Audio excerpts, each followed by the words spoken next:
I also attached the questioned STP 2-8-4-9 certified true copy purchased on the 20th of March 2004, letter from Shuklin and Bok dated the 13th of October 2003, letter of demand dated the 6th of April 2022, attention to MAS Chairman Mr. Tharman Shanmugaratnam, and letter to Chief Justice dated the 4th of May 2022 on my above mentioned police report dated the 7th of August 2023. On letter dated the 13th of October 2003, it stated Jane Y. Itogi and Philip N. Pillai were the partners for potentially involving on that STP 2-8-4-9 pointing at Globalville, where Jane Y. Itogi is Mr. Tharman Shanmugaratnam wife and Philip N. Pillai was the MAS Board of Directors. There is the conflict of interest for PMO, MAS, dealing my many years complaints. On the 6th of April 2022, I issued the letter of demand to MAS Chairman Mr. Tharman Shanmugaratnam. He should know what PMO, MAS and MOF have done to us regarding my complaints linked to root of our property malicious damages, as the chairman of MAS and minister for MOF. Especially, encountering Adson Law LLC plotting against us for the criminal house break-in and expeditiously disposed the stolen damaged property for destroying the incriminating evidence without our awareness, consent and approval under the foul play. When we have already initiated the FIDREC jurisdiction on the 3rd of August 2020 as instructed by MAS.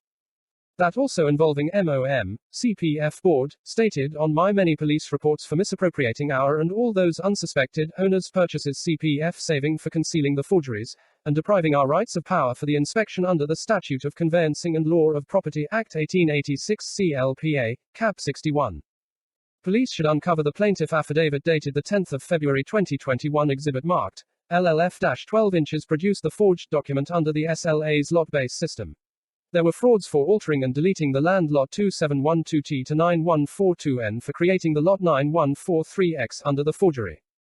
Under the statute, all banks, mortgagees, new developer only the subsidiary proprietors of 16 units out of 156 units from the Lok Cho Apartments condominium development, do not have any rights for further subdividing that parcel of land belonged to MK 17-1-2-0-7X under the strata subdivision plan and change the total share values. The forged STP without the serial number of the relevant strata title plan under the statute pointing at Globalville that I purchased on the 20th of March 2004 was under the criminal concealment. The PMO Mr. Lee and Minister for Minlaw Mr. S. Jayakumar should suspect that STP pointing at Globalville without the serial number of relevant strata title plan is in question or under the forgery.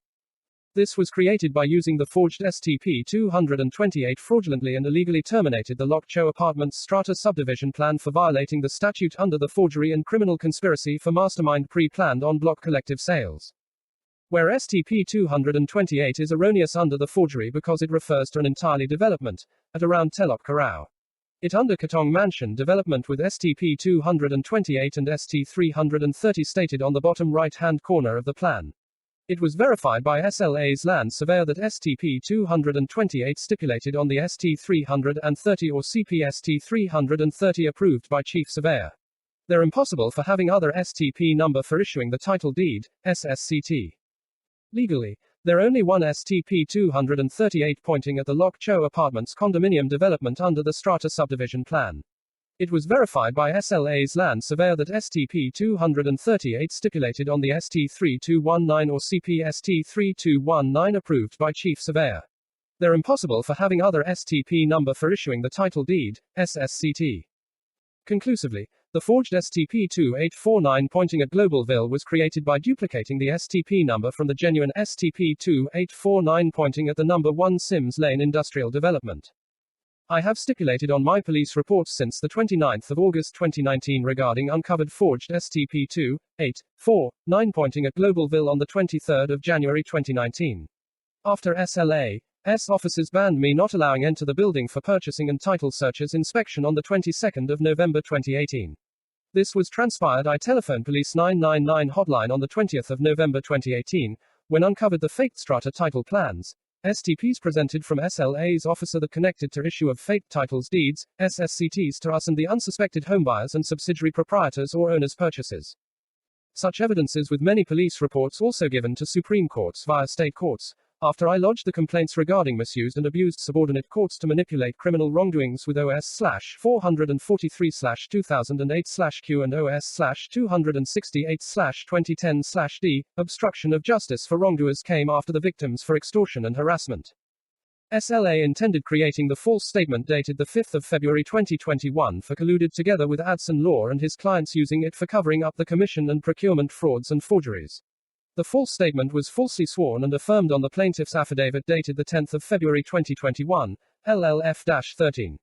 This was stated on my police report F/2021-03-17/7047. The Supreme Court not only deprived our rights for the closed court hearing. The registrar from the Supreme Court was insisting deprived our rights for not giving us the Court of Appeals judgment, notes of evidence transcripts and video Zoom hearing recording. When there were the irregularities of Supreme Court handling the judiciary or legal proceeding. Even I wrote to the Chief Justice Mr. Sundaresh Menon on the 4th of May 2022 to quash the HC/OS 1-1-07/2020 and judge's decision. But SPF-AGC-MHA still not initiated the arrest and prosecution for the serious crimes organized by the head of mastermind under the organized crimes, where the jail terms at least 10 years under the penal code. Especially, their perjury and criminal housebreaking committed under the criminal conspiracy. Until now, still not returned the stolen damaged property to us, victims. Hence, here are my concerns requests for the President of Singapore regarding global vil corruptions, frauds and malicious damages stated on my letter dated the 27th of July 2023 pages 66 to 69.